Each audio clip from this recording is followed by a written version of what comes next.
Vao hafa kosa taorina nilay hetsika film Foire internationale de Madagascar dia hetsika fito ao anatin'ny hetsika iray na ny 7 salons en un io ndray no hoentina zany ao anivon'ny Forelo Expo Tanjombato ao hetsika itsoina hoe indreo Madagascar ity hetsika ity ary tolotra maro araka izany anarany no hita mandritra ny fotoana isin'ny hetsika.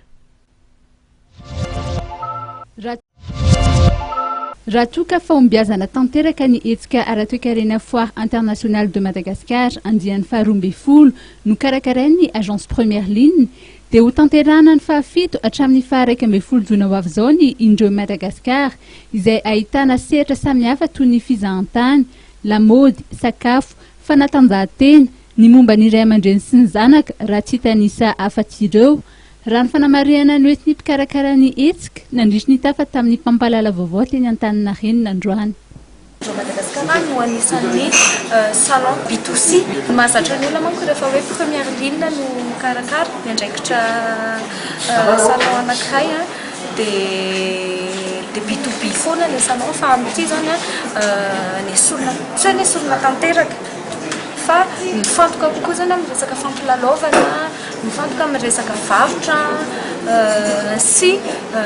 mampitodika ny malagasy amin'ny zavatra misy eto Madagasikara. 5 alina sy iray hetsy ireo fanasana hozaraina maimaimpoana ary efa ampafantarina mialoha ireo toerana ahafahana maka izany tapakila izany. Izahay moa zany dia miezaka foana mijery hoe raha mihoatra tamin'ny herintaona sarotra mandangeva tena vitsy ny mpitsidika ny salon indreo Madagasikara tamin'ny fotoana dia niezaka izahay hoe ahoana ary ny fomba hisintomantsika ny olona ho liana amin'ilay zavatra karakaraintsika satria tsara ho marihana dia première ligne tsy mifantoka any amin'ny hoe firy ny bielafo tsy any zany ny olana fa tsy mampaninana ay mandefa 150 000 gratuite 0 ariary izay mba hahafahan'ny olona rehetra tonga mitsidika manana opportunité zany mba mijery an'izany hoe inona daholo ilay zavatra vita malagasy sy zavatra vokarin'ny malagasy azon'ny malagasy jifaina sy